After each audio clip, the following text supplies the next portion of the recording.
Is mass transit becoming a minor player in urban cities? Will Cannes Lions this year help us rethink the orange economy? Are consumer intent signals ignored too much by marketers? We'll look at these topics and more at the intersection of business and culture, Disruptive FM. Let's do this. It's Disruptive FM. Disruptive FM. Disruptive FM. Welcome to Disruptive FM, where business and culture collide. Sponsored by Microsoft and Branding Strategy Insider. With your host, Jeffrey Colon. Okay, here we go. Hey, what's up, everybody? Welcome to Disruptive FM, episode 45, for the week ending Friday, May 24th. I'm Jeffrey Colon, and I'll be your guide for the next 15 minutes or so as we look at some new developments in marketing, tech, media, and popular culture. Here we go. Here are this week's trending topics. Minor transit. For some reason, a combination of supply-side economics, urban population growth, and better technology should have led to a high-speed rail within a smart city grid future by now. But instead, we have people riding mass transit less, making it, a minor player. That's right. Mass transit ridership is down in big cities like New York, Chicago, and Los Angeles. Could the fact mass transit as we know it, which has been defunded the last 20 years, along with the growth of services like Uber and Lyft, be to blame? When Uber and Lyft arrived on the urban scene a decade ago, they claimed to pair well with buses and trains by shuttling riders to train stations, guaranteeing late-night returns, and plugging in as paratransit, on-demand transportation could encourage travelers to abandon private cars and use public modes, they said. And a lot of people believed them. But now transit systems are in crisis. Some 31 of the 35 major metropolitan areas in the United States have lost mass transit passengers in 2017, the most recent data. This includes cities with the largest ridership bases. And there are numerous factors at play. But a new paper by University of Kentucky scholars piles on. For every year after ride-hailing companies enter an urban market, rail ridership can be expected to fall by 1.3%, and bus ridership falls 1.7%. Honestly, we at DFM can't think of a worse trend right now. If you sit in traffic long enough in Los Angeles, have no mass transit to use in a city like Indianapolis, and there are zero light rail options in a big city like Seattle, Uber or Lyft is of no value or help. Cities are facing worsening congestion and carbon emissions as more private cars fill the roads. That doesn't mean Uber and Lyft aren't fulfilling their promise of complementing public transit in certain cases. Riders who do not own vehicles, for example, and who weren't previously served by taxis have been shown to benefit from these services. But overall, the relationship seems to be more competitive than collaborative. It's becoming clear that one side is losing. Well, make that two. Mother Earth and us. Trending topics on DFM. Can do. Cannes Lions is about 3 weeks away from when you're listening to this, and there is a lot in store this year. One thing to watch is the discussion around how the agency of the future will operate. In fact, one tech company plans to showcase this at the Palais at this year's Lions. Hint, hint. While some of the topics on hand are similar to years past, what excites us is the amount of discussions on creativity and artificial intelligence, marijuana, intersectionality, new cities that are overtaking San Francisco and New York City in a global economy, and the state of commerce, taking a backseat for a second year of the awards. While the work is important, it appears the topics presented are more important, and there seems to be a trend we've identified emerging big at this year's event. Sure, AI is a big one, but that's been big for several years.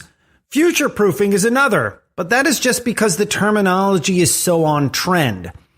The big one to watch is one on the fringe, but we're going to tell it to you now here on DFM. For some years now, we have heard the term orange economy, which refers to all companies that have creativity as their main asset.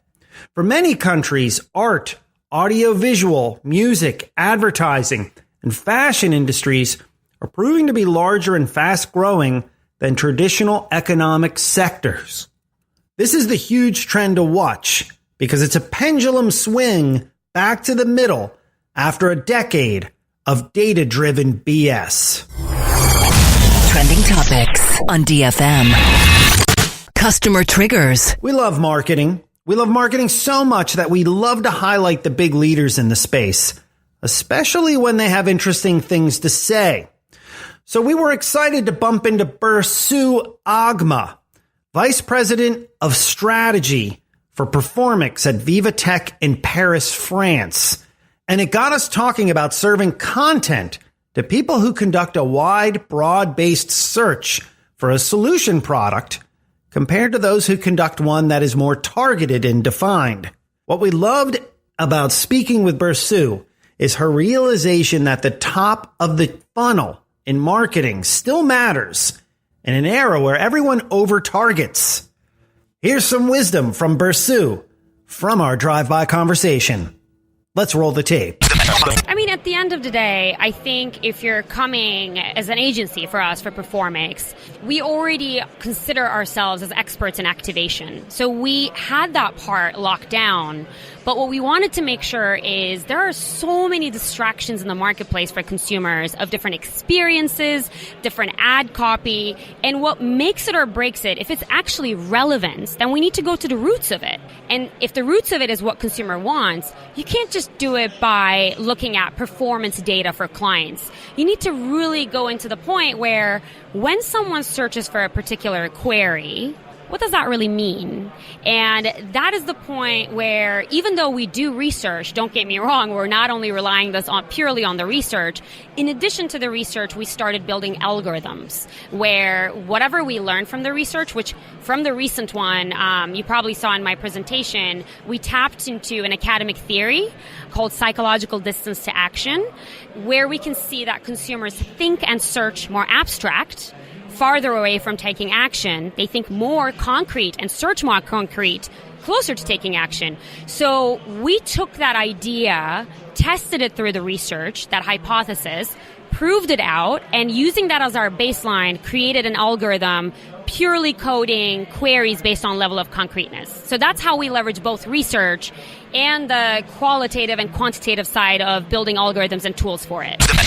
That was Burcu Agma, Vice President of Strategy for Performics, in a discussion I had with her at Vivatech in Paris, France last week on why consumer intent is important to study. And that includes, heaven forbid, top of the funnel strategy. You're listening to Disruptive FM with Jeffrey Cologne. Now, here comes the music. Here comes the music. Here comes the music.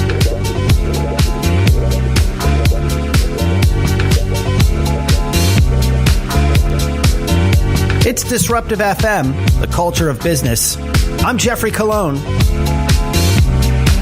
We would love to connect with you. Follow us on Twitter or Instagram at DisruptiveFM.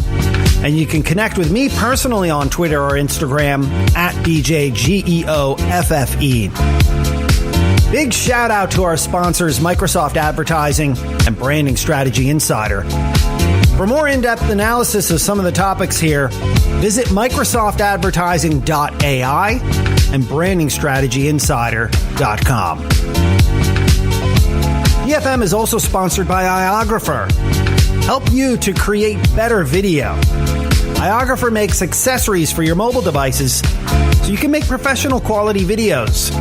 Check out all their great products at Iographer.com.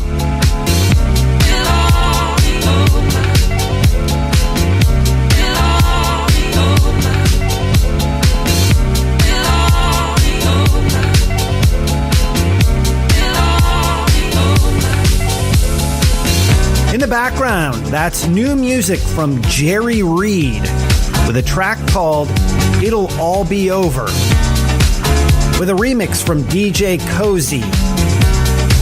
It's out now on Pampa Records, Cozy's own label, straight from Hamburg, Germany. You can listen to the whole track on Spotify. We'll include a link in the description of this episode. Disruptive FM presents... Stop! It's the motherfucking remix! Everything is a remix. This past week, the Financial Times wrote about these big box-looking phone booth things they encountered at LaGuardia Airport in New York City. And it was noted they were popping up in offices, too. So what are they? Well, it's a company called Jabberbox, and they define themselves as a technology-equipped workspace that is plush and quiet, designed for the mobile workers of the world who need a better work environment on the go. And when you look at it, you can't help but think, hey, this is a phone booth for the 21st century. After decades of them being torn down because of mobile phone technology, we may now see them put up again for mobile on-the-go workers to plug in from anywhere and have a serene atmosphere to conduct business. What we seem to have forgotten over the last 20 years as phone booths went away is that the phone call has not. If you think it has, think of the last time you have not had a group conference call for business. Yeah, that's what we thought. Jabberbox is literally a zip car for space, and its developers understand not only that everything is a remix, but that certain scenarios and settings we think will always work just have stopped working, like Starbucks, or the inside of your car, or the lobby of a big building. Those are terrible places to conduct business. In the words of their creator, Brian Hackathorn, quote, Starbucks works short term until you need to make a phone call. My background is designing for how people work within the office, but I started to wonder how they could be productive outside the office and came up with this idea of a modern day phone booth, end quote. Yup, he said it. He designed the modern day phone booth. Who says you need to think outside the box when literally you can think inside one? Everything is a remix. Here's a glimpse of some stories bubbling on the edges. It's a segment we call On the Radar. Here's what's on our radar. Number 1. Some 49% of workers aged 16 to 24 are at risk of losing their jobs to artificial intelligence. The group is the most vulnerable of all demographics, with more than 70% of their current skills deemed automatable. They represent about 9% of the workforce, but are nearly 40% of the cashiers and waiters, and nearly 25% of retail salespeople, with 80% of those jobs susceptible to automatic ordering kiosks, swipe-based payment systems, and robotic dishwashers. Number 2. The U.S. Navy is planning to study 350 billion, yes, billion, social media posts from at least 200 million users in more than 100 countries in 60 different languages. The project will track how popular movements evolve, allowing the government to better understand collective expression, according to a proposal by the Naval Postgraduate School in Monterey, California. Public posts made between July 2014 and December 2016 on a single unidentified platform will be viewed to see how narratives are shared and online communities form. Number 3. Sports Illustrated's intellectual property has been sold for $110 million. Authentic Brands has bought the rights to license the 65-year-old sports magazine, but publisher Meredith will continue to run its print and digital editorial operations for at least 2 more years. The unusual purchase includes the magazine's photo archive of more than 2 million images, as well as its swimsuit and Sportsperson of the Year franchises. This is business blurring to the max with two very different verticals molding together to create new opportunities for a very old franchise. Okay, that will do it for another weekly dose of DFM number 45. As always, thanks for checking us out. We would love if you would rate, review, and subscribe to the show. And please tell a friend. We're on all your favorite major podcast services: Spotify, Apple Podcasts, Google, Spreaker, Stitcher, YouTube, iHeartRadio, and SoundCloud. Once again, the socials, Twitter and Instagram, @DisruptiveFM is the handle. And read more in-depth content via our three sponsors, MicrosoftAdvertising.ai, BrandingStrategyInsider.com, and iographer.com. Next week, we continue our outlook on Cannes Lions and bring on the team from Spotify and what they have in store this year. You're not going to want to miss this. Until then, for everyone here at DFM, have a great week. I'm Jeffrey Colon. We'll catch you next time. You've been listening to Disruptive FM with Microsoft Communications designer Jeffrey Colon. All thoughts are his own. Disruptive FM is produced in Los Angeles by Feeler Media.